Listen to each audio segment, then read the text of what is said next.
CEO também, é CEO do Conectar Saberes, e Juliene já tem todo um histórico aí no âmbito das políticas públicas, e ela vai não palestrar, né, mas colocar alguns apontamentos, colocar alguns indicativos de reflexões que a gente pode fazer sobre as políticas públicas nesse cenário. Júlio, vou entregar a palavra agora para você, o público é todo seu, e a gente vai mediando aqui sempre que possível.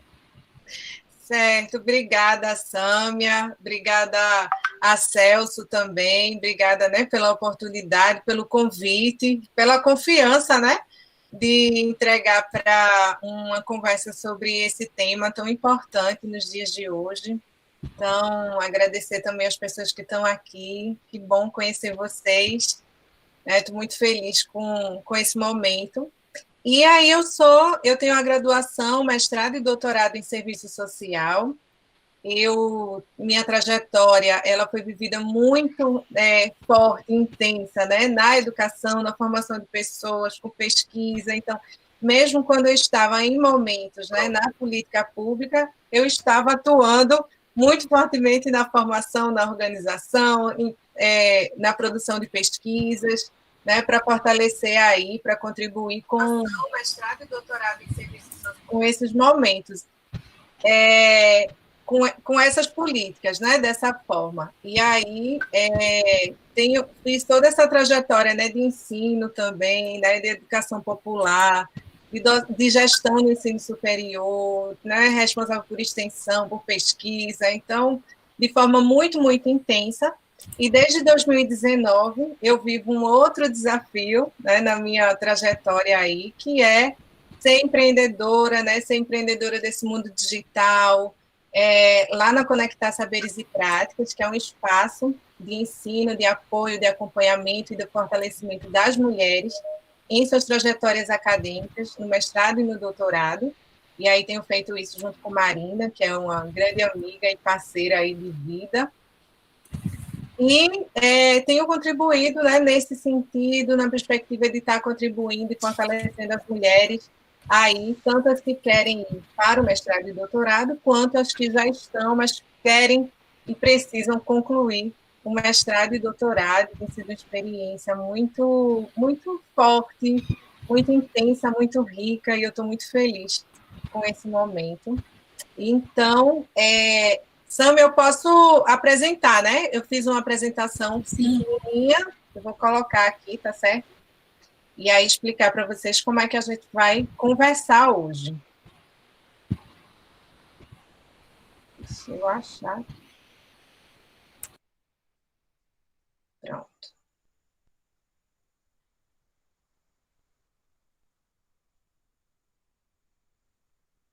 Então, hoje nós vamos falar sobre a importância, né, das políticas públicas no enfrentamento da pandemia.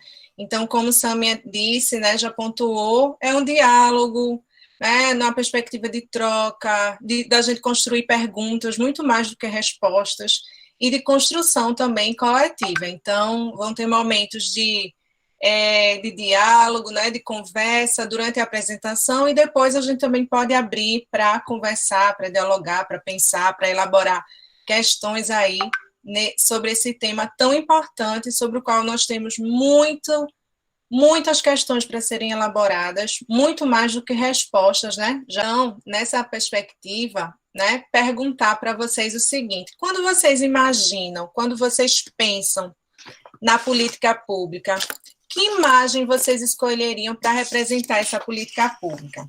E aí queria pedir, né, para quem está aqui, que pudesse colocar no chat aí a resposta. Que imagem? Pensando em algo de imagem, o que é que você diria que representaria a política pública? Aí eu vou parar só aqui de apresentar para poder visualizar vocês lá nos comentários. Que imagem? Queria uma figura, uma imagem. Que figura?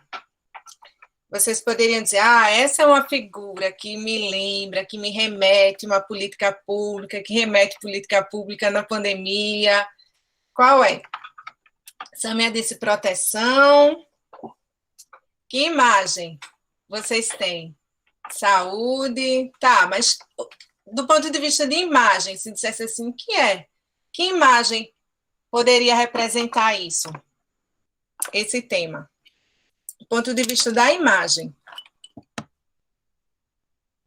Mãos dadas, Stephanie disse, Thaís disse pessoas juntas, legal. O que mais? Mais alguma imagem vocês têm?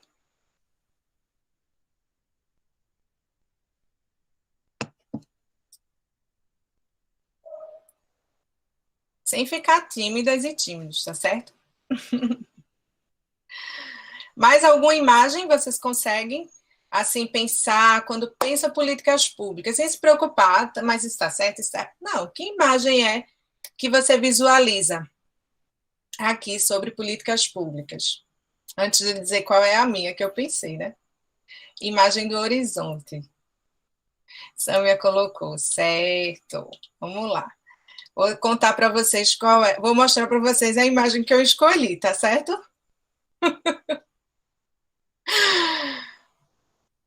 Só me confirma se está dando para ver a apresentação. Tá tranquilo? Tá sim, Júlia. Então, que imagem foi que eu escolhi para representar a política pública e sobre o que a gente vai conversar? É uma imagem que muitos de vocês já devem ver na rua, né? Mas não necessariamente, às vezes, está tão atento a isso, mas essa foi uma imagem que eu achei bem interessante. Sabe que é essa daqui? Que imagem é essa?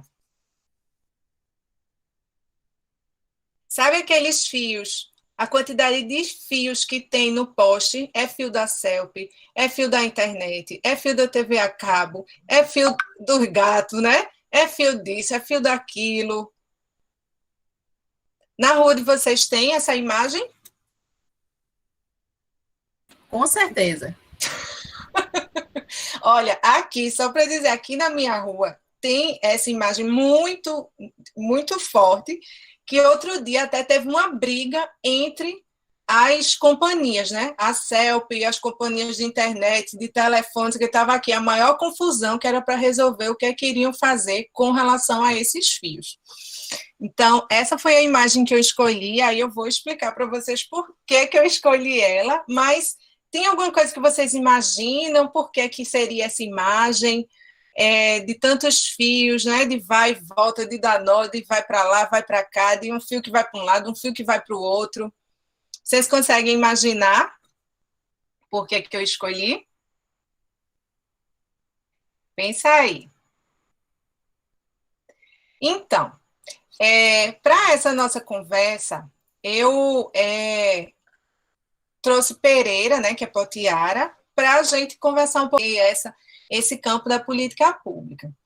Em muitos diálogos, né, com outras pessoas, né, com alunos, né, e no cotidiano, geralmente as pessoas têm a tendência de dizer assim: olha, a política pública é muito bonita, é muito linda, tal, mas ela é no papel, ela não é na prática, ela não é no cotidiano, o cotidiano é muito diferente. Então, a política pública é linda, mas no cotidiano é outra coisa, né? E alguns discursos como assim, a Constituição de 88 é massa, legal, tal, mas não, ela até hoje, né, não conseguiu se efetivar, não é bem assim, tá. Então, por que isso acontece, né? E não necessariamente que isso seja verdade desse jeito, né? Tão bonita no papel, mas no cotidiano. É porque existem muitos elementos aí para a gente pensar e para a gente analisar a política pública. E uma das coisas muito importantes nesse processo é a gente entender que política pública ela é produto de uma relação dialeticamente contraditória. Então, ela é resultado, ela faz parte, ela integra um processo extremamente contraditório. E aí, Potiara diz, entre estrutura e história, e, portanto, de relações simultaneamente antagônicas e recíprocas entre capital versus trabalho, Estado versus sociedade, e princípios de liberdade e igualdade que regem os direitos de cidadania. Uma coisa muito importante de entender aqui é de que política pública, ela integra, ela faz parte, né? Ela é resultado também de um processo contraditório. de um processo de conflito, de um processo de disputa, de um processo de luta.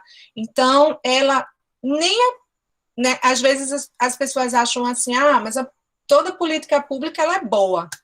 Será mesmo que toda política pública é boa? Mas essa política pública é ruim. Será que ela é só ruim? Né? Ela é resultado e ela integra um processo contraditório. Então, de muitas disputas, de muitas compreensões. Né? Nós temos cerca de 15 pessoas aqui nessa aula, nesse momento, né, nessa conversa, e cada um pode ter uma compreensão diferente do que seja política pública.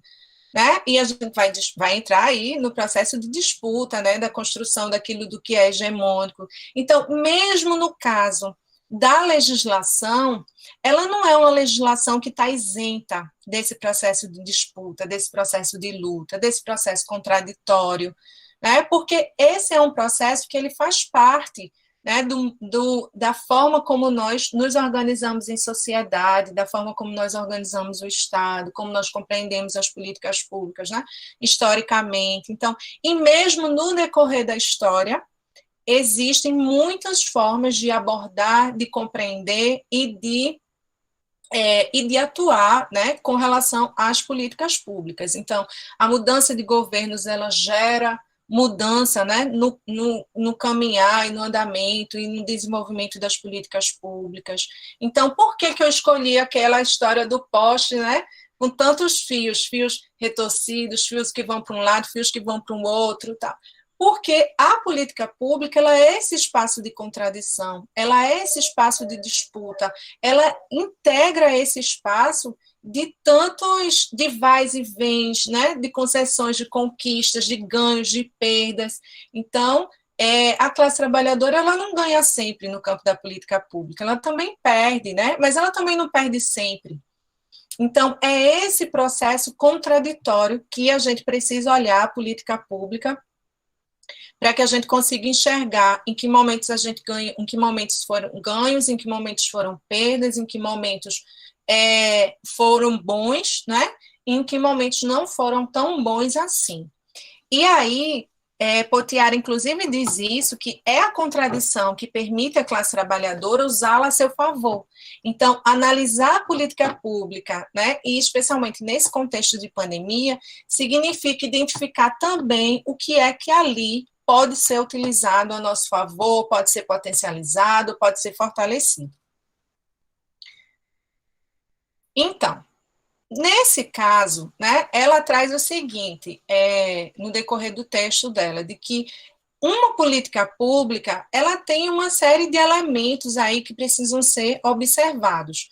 Porque ela é uma política pública, porque ela compromete não apenas o Estado, mas ela também compromete a sociedade, né, na defesa dos direitos, na defesa do que seja uma política pública, dos investimentos, do orçamento. Então, ela também compromete a sociedade para além de comprometer o Estado. Ela tem um potencial de soberania popular, então nós temos, né, historicamente aqui no Brasil, algumas experiências de políticas públicas que foram criadas a partir, né, da ação, da atuação do povo, né, da luta do povo. Aqui em Recife nós temos o Presez, né, que é uma das experiências, né, de criação, de organização da população para criar uma legislação e para criar uma política pública nas comunidades, né, consideradas ex. Olha, uma outra coisa que ela traz é o seguinte, é que a política pública, ela não só aborda a ação, mas ela também tem a ver com não ação. Isso tem tudo a ver com esse momento que nós estamos vivendo, né? Porque deixar de fazer algo no campo da política pública, deixar de investir, deixar de fazer o planejamento daquela política pública, né? Não comprar as vacinas, não fazer investimento em pesquisa científica, isso também integra esse conjunto do que seja política pública. Então, ela não envolve só o momento da decisão, mas ela envolve também a omissão. Também tem a ver com a política pública, né? Não tem só a decisão de fazer, mas também tem a decisão de não fazer. Isso também é fruto de decisão. Uma outra coisa que ela diz é que a política pública ela muda no tempo e no espaço, ou seja, o SUS, ele não é o SUS, né, do mesmo jeito o tempo todo, em todos os lugares, porque ele vai passar por transformações. É aquilo, a gente ganha, perde, a gente recupera, né? Perde aqui, vai para ali, vai para a luta, vai para a briga, não sei o quê. E desde a Constituição de 88, né, nós estamos nesse processo enquanto sociedade da luta, da briga, por fazer o SUS como uma política pública universal, de qualidade, né, que todo mundo tem acesso. Uma outra coisa que ela traz é que a possibilidade de controle democrático, né, de controle da população sobre essas políticas públicas. As políticas públicas, elas também trazem demandas, elas também trazem suportes, apoios, elas também são fruto de conflito de interesses, né, como a gente já falou anteriormente, elas envolvem um conjunto de decisões e ações, mas lembrando, também envolve um conjunto de omissões, né, de omissão daquilo que não foi feito, ela envolve diferentes sujeitos, e não necessariamente todos os sujeitos estão o tempo inteiro naquela política. Tem sujeitos que estão no momento da formulação, tem outros que só estão no momento da execução, tem outros que estão todos os momentos. Então, é importante identificar ali que sujeitos, né, saem de cena, aparecem, retornam, de que forma eles disputam, porque nós sabemos que são disputas também desiguais, né? A gente sabe aí os processos desiguais no campo da decisão sobre as políticas públicas. E ela tem a ver com ação pública, né? Ou seja, essa ação que ela é pública, ela deve ser objeto de controle público, né? De acompanhamento, de ter acesso às informações. Então, quando se omitem informações também para a população, isso também faz parte de processos de decisão no campo da política pública, né? E que compromete o caráter público que ela tem. Então, pensando nesse contexto de pandemia, né, o que é que nós temos com relação a essa linha do tempo, que ela é curta, mas extremamente intensa, né? Porque o que é que nós temos? Em dezembro de 2019 foi quando começou, né, a se registrar na China. Em março de 2020, ela vai ser declarada como uma pandemia pela OMS, quer dizer, essa questão do vírus, ela vai para muito além, né, de um país, ela se espalha aí por outros países, por outras nações. Em fevereiro de 2019, ela chega ao Brasil. Em março, tem registrada a primeira morte no Brasil. E em maio de 2021, que é onde nós estamos, o que é que a gente tem, né? Que realidade temos? 16,1 milhões de casos, 14,1 milhões de recuperados e 449 mil mortes no Brasil. Né? Isso eu contei de ontem, né? Hoje nós já temos o número aí já caminhou. Então, nós temos isso, um processo curto, né, considerando de 2019 para 2021, mas extremamente intenso, amplo, difícil e desafiador para o mundo, né, para o mundo, para a humanidade, e especialmente para nós aqui no Brasil. Então, que contexto a pandemia encontra no Brasil? E aí é um momento de ouvir vocês também, tá certo? Pode ser no chat. Que contexto é esse que a pandemia encontra no Brasil? Nós vimos que tem um processo aí do que seja política pública, né? Extremamente contraditória, de disputa, de conflitos, de processos de negociação. Nós temos a pandemia, que é esse contexto, né, que tem nos desafiado muito, mas que realidade é essa em que a pandemia chega no Brasil? O que é que vocês identificam?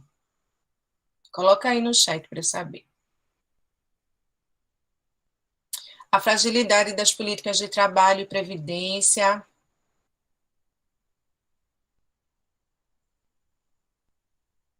O que mais? O que é que a gente encontra? Nós temos um contexto de congelamento, né? De 20 anos do orçamento da saúde, da previdência, né? Da educação, 20 anos. O que é 20 anos de congelamento nas políticas públicas? O que mais que nós temos? Me digam aí.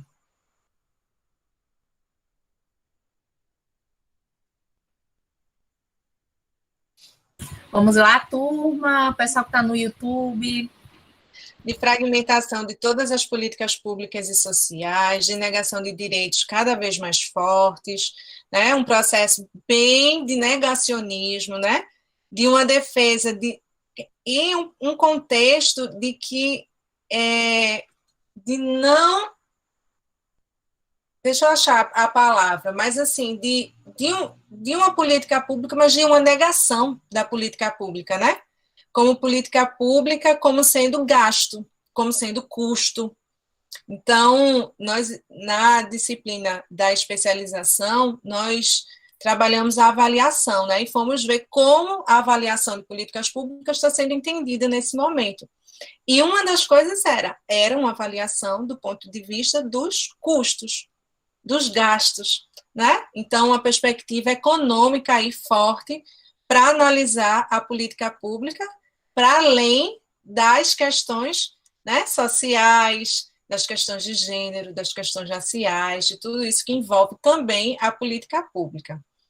Em um contexto de retrocesso, a política de assistência no atual governo sendo desmerecida, né, é algo com contingenciamento, né, de orçamento, mas também com muitas fragilidades do ponto de vista da contratação da equipe, não é isso? Precarização do trabalho das equipes da política de saúde, ou das políticas públicas, né? Terceirização, flexibilização, demissão em massa, né? Privatização dos serviços públicos e das empresas públicas também.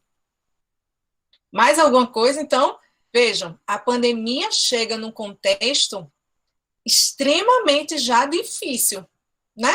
Extremamente difícil aqui para nós que lidamos com o social, né? Que analisamos essa realidade, que compreendemos a importância que as políticas têm para a proteção social das pessoas, né?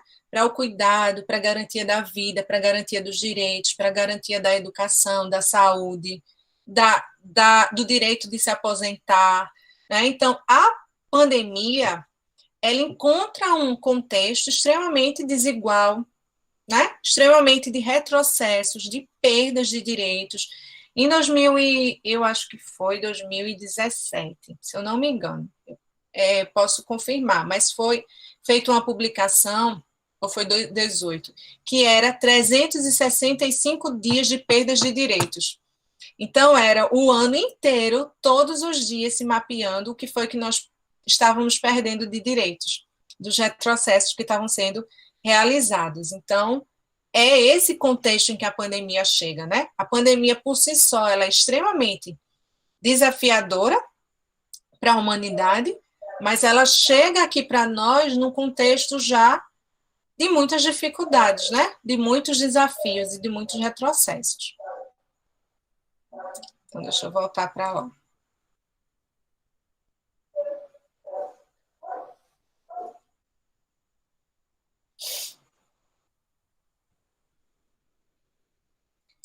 E aí, o que é que acontece, então, nesse contexto, né? O que é que a gente tem visto? Tem um texto muito interessante que eu encontrei que fala sobre isso, né? Sobre essa realidade da pandemia, das políticas públicas nesse contexto. E uma das coisas que Orton, que é um qual essas autoras se apoiam nesse texto, ele diz o seguinte: olha, coronavírus ele não é uma mera doença infecciosa, então ele não é uma gripezinha, né? E nem é uma doença só, um vírus, ele não é só isso. E Orton traz um termo que foi criado por Merrill Singer em 1990, que foi sindemia. O que é isso? Eu achei extremamente interessante para a gente pensar isso nesse contexto das políticas públicas, porque ele diz o seguinte, olha, a sindemia é quando você tem uma combinação de fatores biológicos com fatores sociais, ou seja, o que é que nós temos aqui na pandemia no Brasil? Nós temos a combinação de um vírus, né? De um vírus, que é esse do coronavírus, né? Da Covid-19, da SARS, tarará. Nós temos a combinação dele, só que ele, ao se encontrar com uma população que tem doenças crônicas, né? Diabetes, obesidade, aquela história da pressão alta, e todas as outras doenças que nós temos, contexto de desnutrição, contexto de fome, né?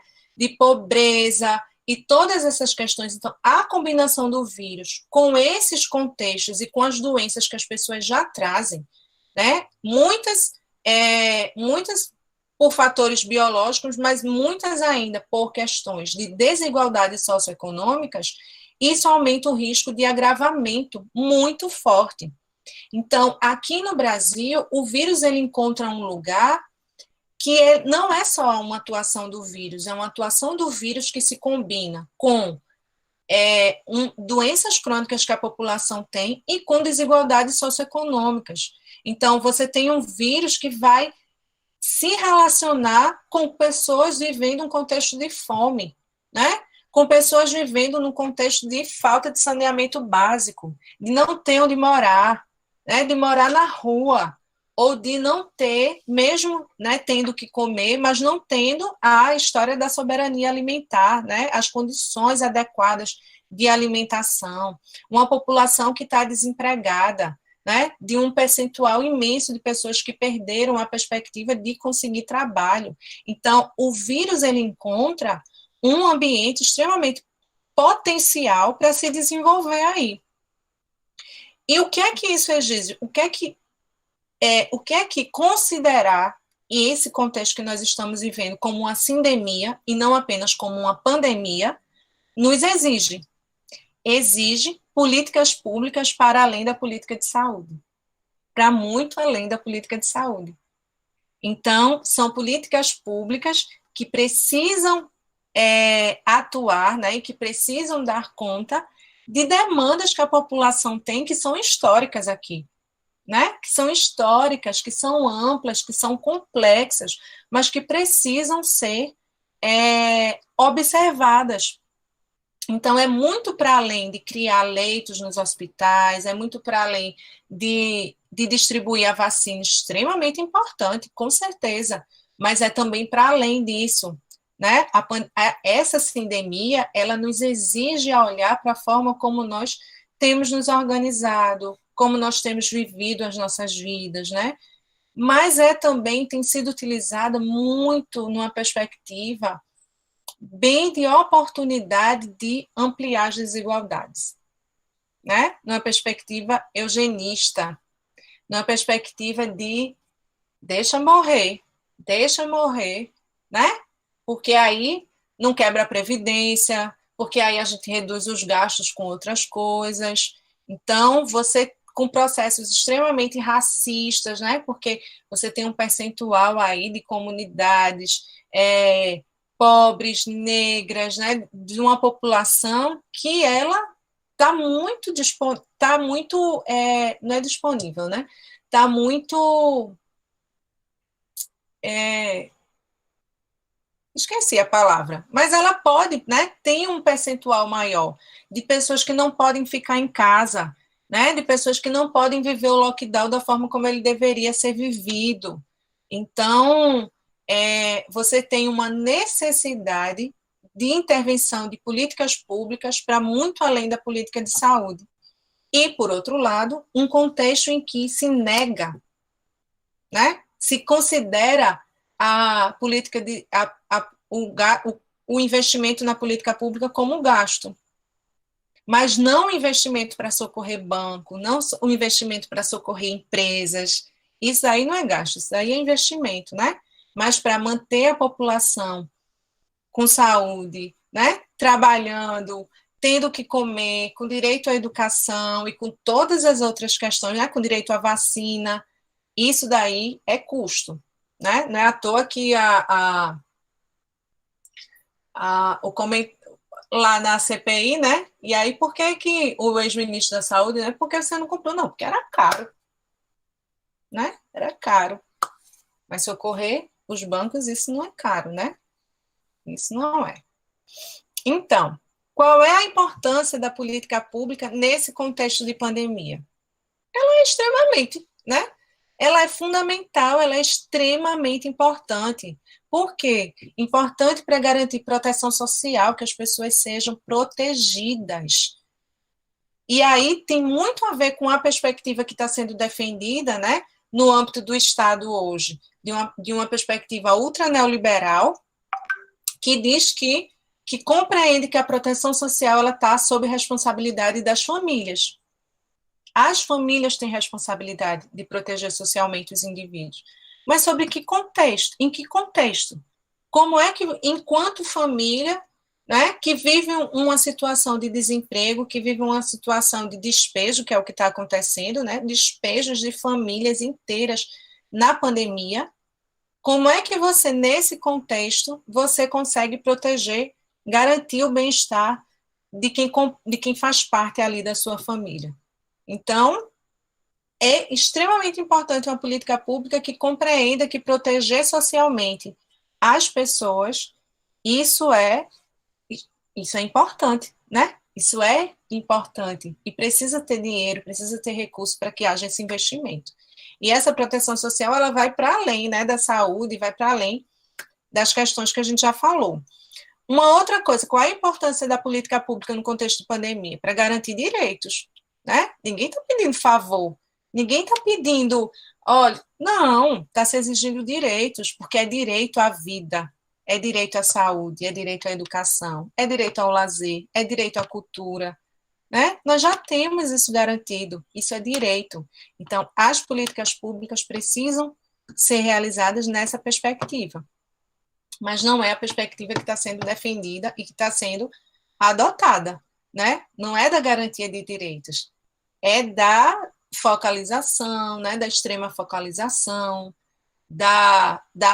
como se fosse assim, bondade, né? Bondade obedece, que eu estou dando um favor, moeda de troca, né? Olha, eu vou dar, a gente até dá lá o auxílio emergencial, mas, assim, vai ter que tirar de outro lugar, né? Então, vai utilizando aí como moeda de troca e não como garantia de direitos.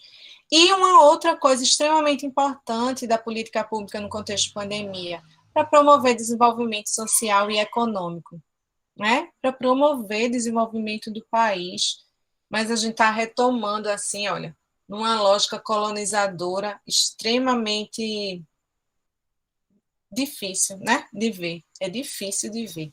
É como quando a gente vê no Instagram e nos perfis, né, parece que a gente não tem um dia de paz. É isso, mas é importante, tá certo? Nesse contexto de pandemia, é importante a política pública para essas coisas e para muitas outras mais. Então, uma outra coisa que eu acho muito importante, que eu queria trazer também, que não está aqui no slide, mas eu queria reforçar, é de que em todo esse contexto extremamente difícil, extremamente de luta, extremamente complexo, né, contraditório, e de tantas dores, né, de tantas marcas na nossa história, também tem iniciativas, sabe? De muita luta, de resistência, de criação de estratégias, de povo na rua, de a população, de comunidade se unindo para construir estratégias para educar, né, o restante da comunidade, mas também para fortalecer, para cuidar, né, para ser solidária, não naquela perspectiva de que eu tenho que, né, dar solidariedade que eu decido, né, o que é que você vai comer, porque eu trago isso, tal, mas para além disso, sabe, porque as pessoas elas precisam ter direito não apenas o que comer, mas a escolher o que é que elas vão comer, a comprar, né, a sua comida, a decidir sobre o que é que vai se fazer com o dinheiro que recebe, direito ao trabalho, direito à vida. Então, muitas estratégias estão sendo criadas aí. Nesse contexto, acho que é importante destacar, porque senão a gente só fica com aquilo que é o lado ruim, o difícil. Tem muito, mas não tem só isso, né? Porque a política pública é esse complexo contraditório de lutas, de disputas, e é não abrir mão de estar nesse lugar. E por isso que eu trouxe uma frase de Bertolt Brecht, que eu gosto muito, que ele diz o seguinte: olha, desconfiai do mais trivial na aparência singelo e examinai sobretudo o que parece habitual.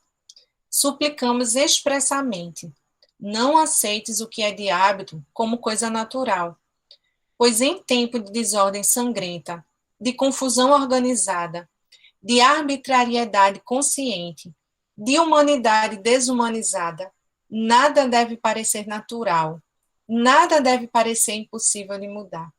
Nada deve, sabe? Nada nos deve parecer impossível de mudar. Então, minha questão é para a gente conversar, diante disso, o que é que nós fazemos com relação à defesa das políticas públicas. É isso. O que é que nós fazemos? Aqui estão as referências, tá certo? Eu posso passar para a Sâmia e ela passa para vocês. Aqui também tem meus contatos, tá? Para quem quiser conhecer melhor, seguir, indicar. E aí jogo essa pergunta para a roda, né? Diante disso, o que é que nós fazemos com relação à defesa das políticas públicas? Com a palavra. Julie, eu estou assim maravilhada com a tua mini aula, porque para mim sempre é uma aula, eu sempre aprendo contigo, né? Passaria aqui horas te ouvindo, sabe, amiga? E eu me preocupei muito com um cenário mesmo de, eu não sei se as pessoas alcançam isso, que é de violação dos direitos humanos. Quando as pessoas falam, eu não estou tendo, infelizmente, uma massa da nossa população, né?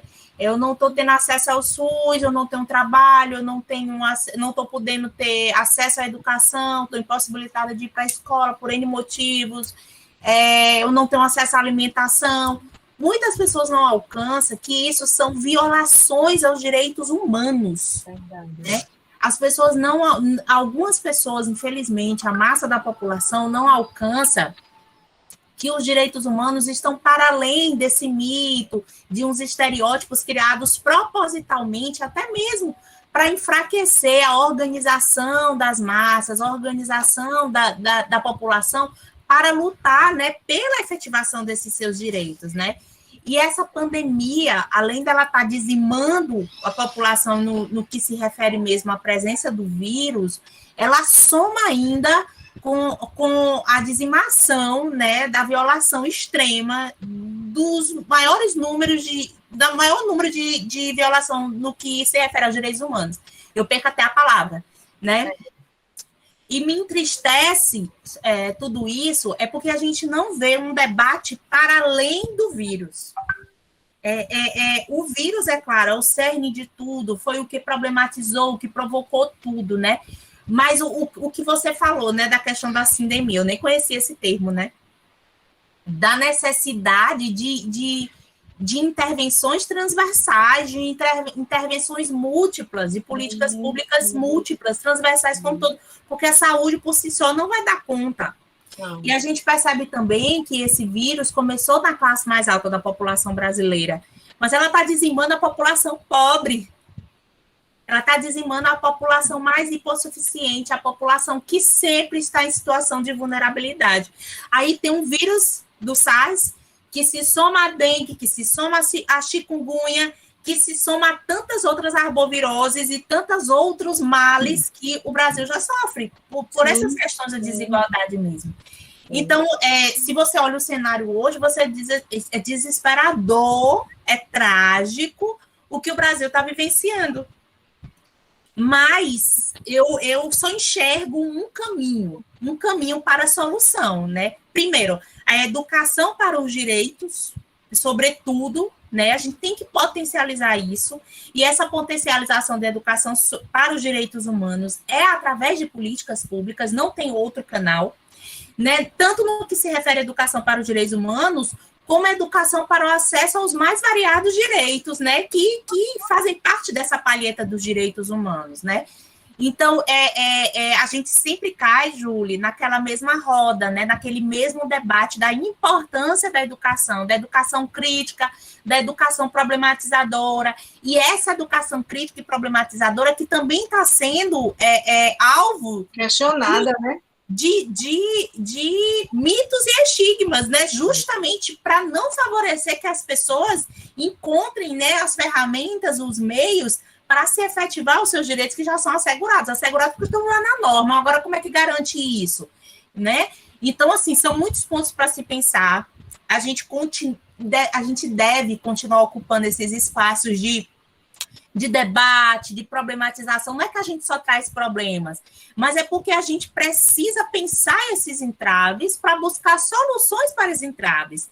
E não ter uma visão messiânica de que nós não vamos conseguir, não, uma visão fatalista de que nós não vamos conseguir, é muito trabalhoso. Vamos começar pelo que é possível.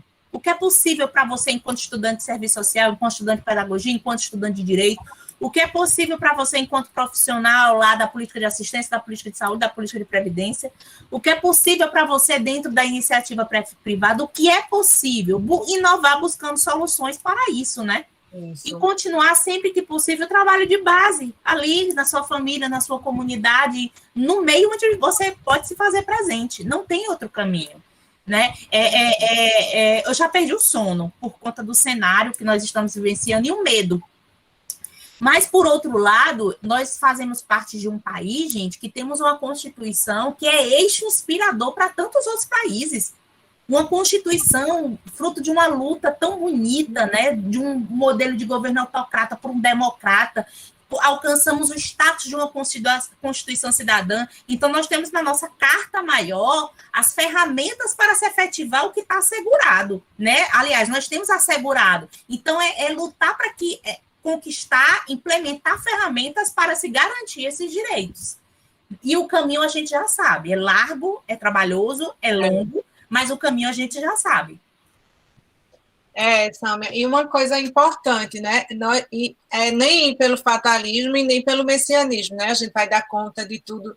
Não, a gente só vai dar conta junto, né? Junto, construindo redes, se articulando, então, e não dá para esperar para que venha algo de cima para poder fazer isso, né? Vai precisar fazer. Então, eu tenho assim, quando eu começo a, né, desesperar, porque é isso, às vezes tem momentos, né? Você vai vendo a realidade e analisar a realidade de forma crítica também lhe traz, né? Sofrimento em alguns momentos, em muitos. Mas, assim, eu tenho olhado, tá, mas o que é que também está acontecendo que eu posso estar contribuindo, que eu posso, tal, então, o quanto aquele projeto, por exemplo, Periferias contra o Corona, sabe, e muitas experiências, assim, vou me articulando no sentido de contribuir, de fortalecer com aquilo que posso, e de fazer junto isso com outras pessoas, né? Teve ano passado, eu vivi a experiência que foi daquele grupo do Mãos Solidárias, então participei do grupo que elaborava, né, as máscaras, que doava, que ia para as comunidades, então eu contribuí ali, e isso foi muito importante para poder me colocar em um outro lugar que não era só, meu Deus, né, eu estou com medo, morrendo de medo, claro, né, mas assim, de olhar também, sabe, para as outras alternativas, para o que está sendo construído, para as estratégias, para a luta, e me somar contribuindo. Então, às vezes, a gente precisa, às vezes não, né? Esse é um momento que está nos desafiando a isso, né? Olhar para as experiências e também contribuir para criar outras experiências e outras, porque é como você disse, o caminho ele é árduo, ele é longo, a gente sabe já qual é, né?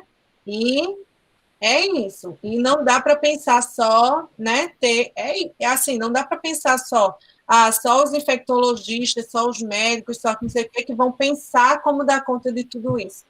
Não vai, né? Está para muito além do vírus. E muitas outras questões aí que o Brasil precisa se abrir. A gente espera que isso aconteça, né?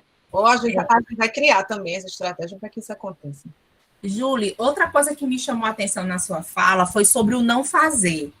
O não fazer também faz parte da política pública, né? E eu estou discutindo com os alunos aqui na graduação, a gente está pagando a disciplina de planejamento social, né, meninas? E no planejamento, lá no ciclo de planejamento, a gente fala, né, do momento da reflexão, da decisão, e a decisão é o momento político, né, um ato político do planejamento, do ciclo do planejamento. E nesse momento político, a gente tem ação e omissão. Se escolhe fazer ou não fazer. O fazer também é uma ação. O não fazer também é uma ação. O não fazer é uma decisão política. O não fazer faz parte, é inerente do planejamento. E como você bem trouxe, a gente viu como não fazer uma estratégia de ação de um planejamento, eu não digo nem de um planejamento mal feito, né? De um planejamento... Faz parte, é a estratégia de planejamento. Que foi feito mesmo, que faz parte dessa estratégia, né? Então, não é porque não tem planejamento. Não, tem planejamento. Só que no momento da decisão, escolheram não fazer. Tem planejamento, tem decisão, né? Às vezes, quando eu converso, as pessoas dizem assim, não, mas é porque não sabe o que vai fazer. Não, sabe. É escolha, é decisão. É decisão. Exatamente. Então, assim, você trouxe aqui para a turma e para o debate um elemento que eu sempre reforço com a turma, né? A questão de como a questão da decisão, do momento político do planejamento, ele afeta a vida de uma massa, né? Ele afeta a vida da população e ele traz resultados destrutivos ou resultados que realmente venham transformar a vida dessas pessoas. E a gente está vendo efeitos do não fazer como resultado destrutivo na vida das pessoas, né? E como o tema do nosso debate, a política pública para enfrentamento da pandemia, a gente está acompanhando nessa CPI como foi destrutivo, como foi proposital, como foi cruel. Eu estava lembrando de Hannah Arendt, né? A banalidade do mal. É parte de um sistema mesmo, sabe? E isso nos torna, aliás, isso nos deixa mais atentos e que nós devemos ficar muito mais ligados, né? À questão do controle e da participação das políticas públicas, né? Então, assim, eu fiquei maravilhada com sua fala. A gente nem combinou, né, Julie? Mas você trouxe elementos que eu tenho certeza que as alunas aqui conseguiram fazer alguma ponte com o que a gente vem discutindo com o clássico de Miriam Vera Batista no planejamento social, né? Que é o clássico. Sim. Então, elas já estão tontas de tanta Miriam Vera Batista. É isso, Sam. E assim, Julie, para perceber também que o que está na teoria é o movimento da prática, que teoria e prática são unidades. Veja, toda a discussão de Miriam Veras, que texto antigo, aquele livro dela, né? O livro antigo está sendo sempre reeditado. Nos 90. Isso, 80, né? Mas veja como a discussão que ela já fazia naquele tempo está tão atual, né? Tão no século XXI, como faz parte, como é presente ao século XXI, né? E esse momento que nós estamos vivenciando. São decisões, e uma coisa assim que é importante, é como se a gente estivesse retrocedendo muito, né? Os passos são muito, muito largos no retroceder. Né? A gente sempre teve momentos de perda, de perda, de retrocesso, de ganho, de conquista e tal. Mas está assim, feito água, né? Você piscou, perdeu alguma coisa. Que é os 365 dias, eu acho que não vai nem caber a publicação. Tem que ser assim, 24 horas, né? A publicação. Porque a gente pisca, perdeu alguma coisa. Piscou, perdeu outra coisa. Piscou, perdeu, né? E muito, muito fortemente a dependência do capital estrangeiro, né? Do capital internacional, do socorro aos bancos, do socorro às empresas, mas sem a prioridade à vida das pessoas. Né? A vida das pessoas é desesperador mesmo, mas assim, eu não quero perder a esperança não, sabe, de que a gente vai conseguir com perdas, óbvio, né? Porque 450 mil pessoas, elas não voltam, né? Eu perdi uma prima dentro disso daí, né? Perdi uma amiga muito querida, então eu perdi pessoas, essas pessoas não vão voltar, mas a gente não pode deixar que outras pessoas se percam, né? E que nós nos percamos também, porque a gente não sabe como vai ser nesse processo. Então, eu sei que para quem está estudando serviço social agora, é um desafio, mas olha, eu estudei nos anos 90. Eu estudei, né? Eu não tenho uma carinha tão velha assim, não, mas eu estudei nos anos 90, na Federal, né?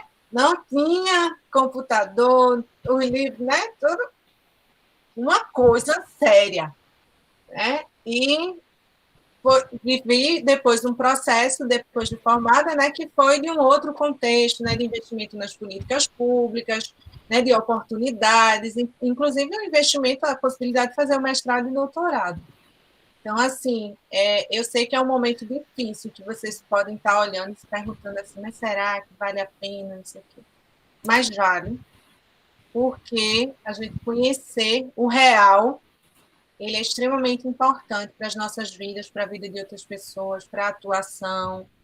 E é fazendo isso, né, por mais difícil que seja, analisar o real de forma crítica, reflexiva, né, e tudo isso que vocês têm aprendido, mas ela é fundamental, né? A gente não pode estar no mundo das sombras, no mundo da aparência, achando que tudo vai ficar bom, como tem gente acreditando, né?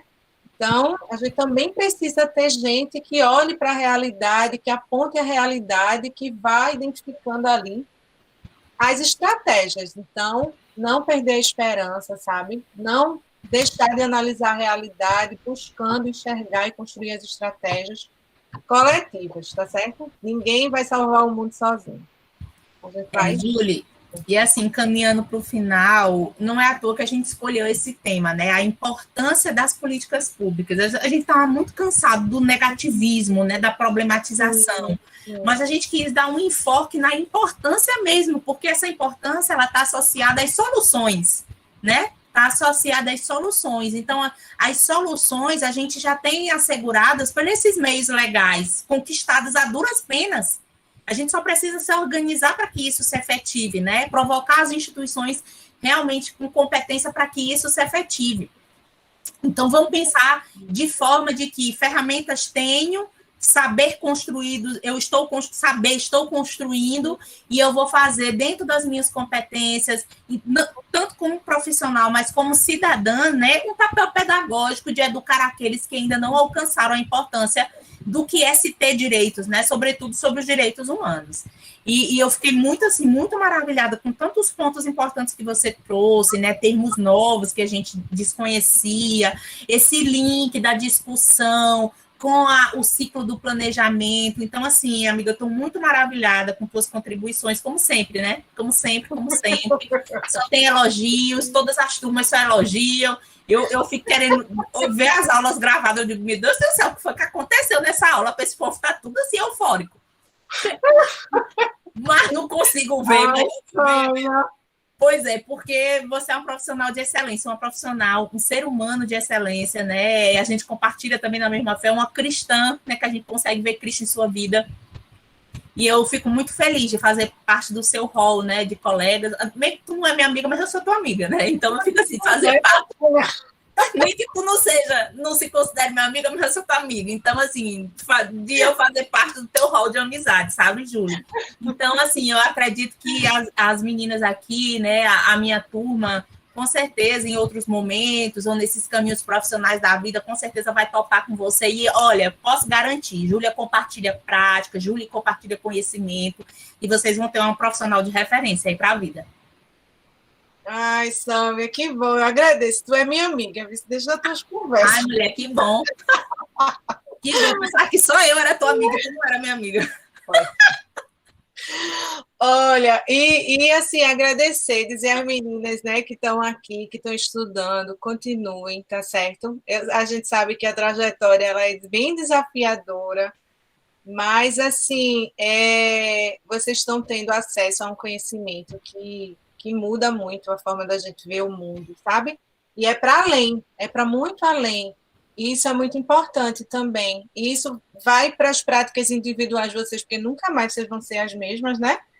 As práticas individuais, mas também as coletivas. E no momento que tiver mais assim, né? Mais preocupado, não sei o quê, olha para as estratégias que estão sendo construídas, se articula. A internet, por mais que tenha sido, por mais que seja, né? A gente sabe que tem muito essa coisa da importância da rua, né? Da rua, das manifestações, mas esse também, a internet está sendo um espaço importante aí, e que vocês podem estar se articulando, contribuindo com as experiências, conhecendo, sabe?